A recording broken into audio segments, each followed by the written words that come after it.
Isang mapagpalang araw na naman sa ating lahat mga kapanalig.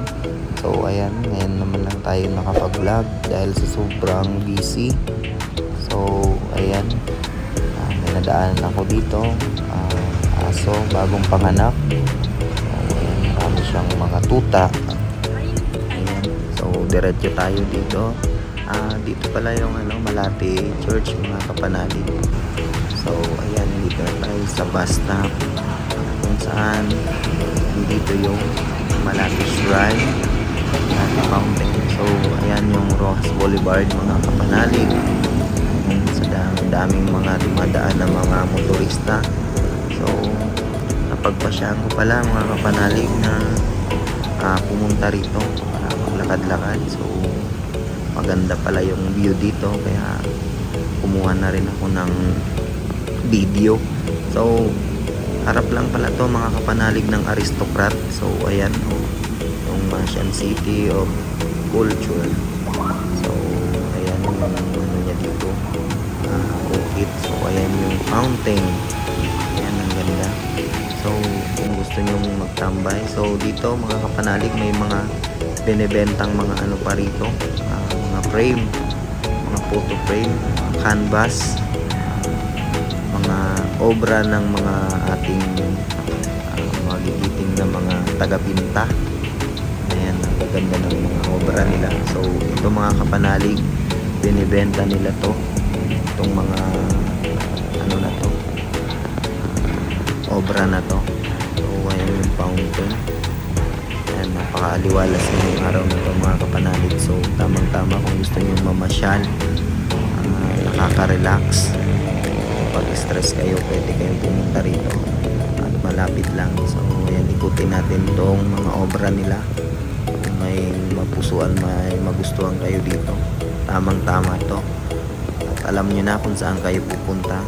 Ayan, actually meron nga akong isang nagustuhan dito pero babalikan ko na lang kasi short sa budget. So ito, ikutin natin mga kapanalig yung mga obra na nila na pininta.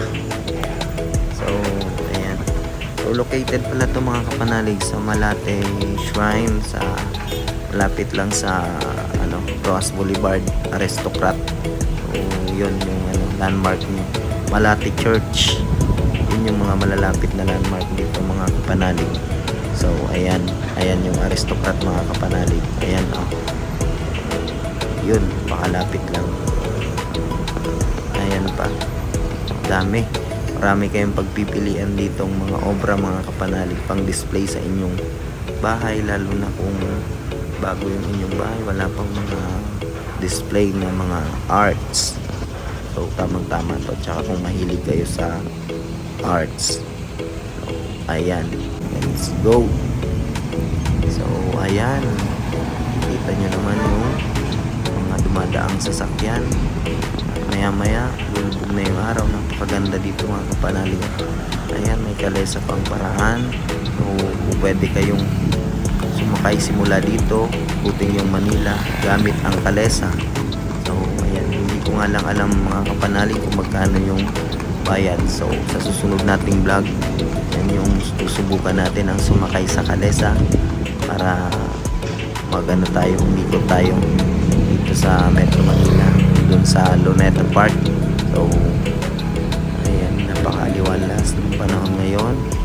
Kitang-kito nyo naman mga kapanalig, masarap tumambay dito lalo na pang stress ka. Ayan, kung may katagpuan ka naman, pwede ka dito, dito kayo mag meet up. So ayan, sige mga kapanalig, at punta tayo dito. So yun, napadaan ako dito sa may tabi kasi pabalik na ako ng sasakyan. So ayan, daanan ko yung mga bata rito naglalaro.